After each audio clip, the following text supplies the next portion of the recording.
It's time now for a look at the latest in local news. Wayne County Superior Court in session Wednesday morning. Defendant John Gronkowski in court for a third bond hearing, and state law allows him to get a bond as the 90-day period without an indictment has passed, so it entitled him to a bond on Wednesday. The bond is set at $50,000 with strict guidelines and conditions imposed by the court. He cannot have any contact with the 12 women that have come forward to the DA's office and claimed the defendant drugged and assaulted them. He cannot drink or do drugs, and he cannot visit any establishment that serves alcohol. Other than that, he's free to do anything else. Again, he's presumed innocent until proven guilty in the court of law. The assistant DA was asked why no indictment.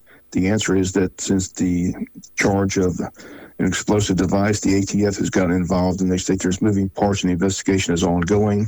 They state that's why it's not been taken to a grand jury at this time. Again, John Gronkowski still faces serious charges of criminal attempt to commit rape, sexual assault, possession of Schedule II drug, and now the new charge of possession of an explosive device. Once again, the third bond hearing held yesterday in Wayne County Superior Court. Again, bond has been set, and the bond was $50,000. The word is he was released from jail yesterday. On Tuesday, the city of Jesup voted 4-2 to sign the SPLOST 5 intergovernmental agreement. On Wednesday, County Administrator Paul Andrade released the following statement. He says the county has received the signed the signed document from SPLOST 5, as well as the schedule of SPLOST 4 projects expenditures from the city of Jesup. We're pleased that all three municipalities see the importance of a special purpose local option sales tax to help fund projects and alleviate all the burden put on the ad valorem taxpayers. It is with special interest that we thank the city of Jesup for their willingness to work with Scriven, Odom, and the county to move the process forward so voters can now make a decision on projects to be funded by the SPLOST.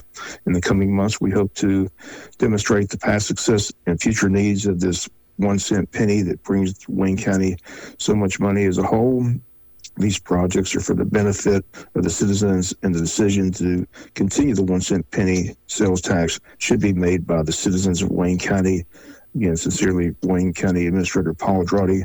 Once again, the vote on the SPLOST 5 will take place in March of 2024. Again, the city signed the agreement this past Tuesday by a vote of 4-2. Commissioners Tim Caulfield and Bill Harvey voting against. We'll be back with more news after this word from our sponsor and the commercial messages, so please stay tuned. A couple of events taking place today. Scriven Mayor Jason Weaver and the Scriven City Council, in partnership with the Wayne County Chamber of Commerce, invites everyone to this morning's Hometown Coffee Car Connection located in Scriven City Hall. That's taking place this morning from 8:30 to 9:30 a.m. You can stop by, grab a cup of coffee and pastry, also meet and have conversation with local business leaders as well as elected officials to hear the latest news in small-town USA, Scriven, Georgia. Mayor Jason Weaver says he looks forward to seeing everyone there visiting Scriven today. Again, they state they'll have several great door prizes this morning. Everyone's invited. Again, that takes place this morning from 8:30 to 9:30 in the morning in Hometown Coffee Connection located in Scriven City Hall. Also taking place today, an important event at the fountain in downtown Jesup. The pinking of the Jesup City Fountain will take place today at 12 noon. Program begins inside the Jesup Depot's community room. City Manager Rose Marcus will welcome the crowd, introduce guest speakers Deborah Wynn, a two-time breast cancer survivor, and Tiffany Harker Road, nurse practitioner for the Lewis Cancer and Research Pavilion at Wayne Memorial Hospital. After closing remarks, the crowd will gather outside by the fountain for a group picture, balloon release, and pinking of the fountain. Refreshments also to be served today. Public's invited and encouraged to attend. Once again, the pinking of the fountain taking place today at 12 noon. This Saturday, the Wayne County Board of Tourism's second annual training day is coming, 10 a.m. to 4 p.m. at the Jesup Train Depot. Featured will be model trains, vintage and new in Atlantic Coastline Railroad, dining car place setting, historical information and displays on Wayne County Railroad history. This year, the children's play area will be outside in the Wayne Memorial Hospital tent. Children's train rides will be held from 10 a.m. to 1 p.m. on a trackless train. Train day t-shirts are available for $15. The event is to provide visitors with the train experience to go along with the 3 train viewing areas on both sides of the tracks. The Graffiti on Trains contest is still looking for and in need of entries. If you're caught by a train, you can take a picture with your phone and submit it. These photos will be displayed in the community room as well on Saturday. Again, a great day of train fun for all ages, Saturday in downtown Jesup.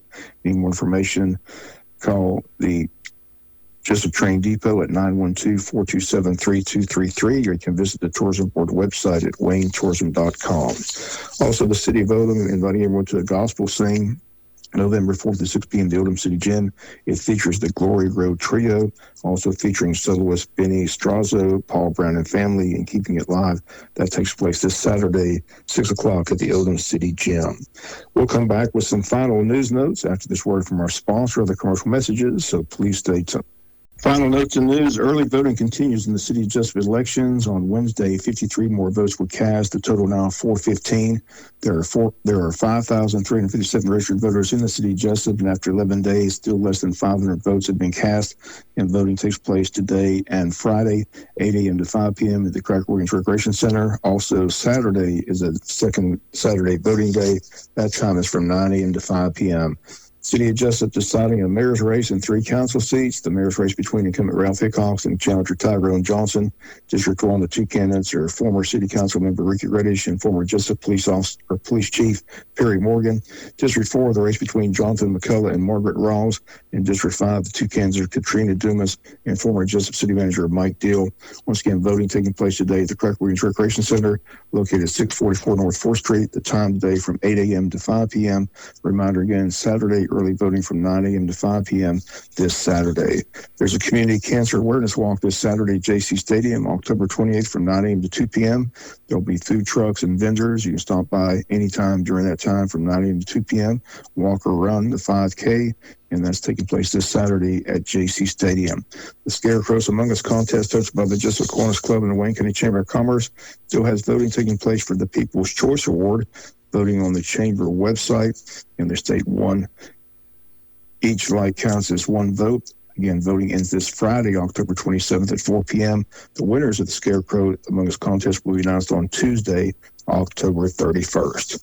And that'll do it for the latest in local news. Sports comes your way in a few minutes. We'll talk about the big win up here in Columbus, Georgia by the Lady Yellow Jackets. That comes up shortly. Again, that's going to do it for the latest in local news. Bob Morgan saying have a great day.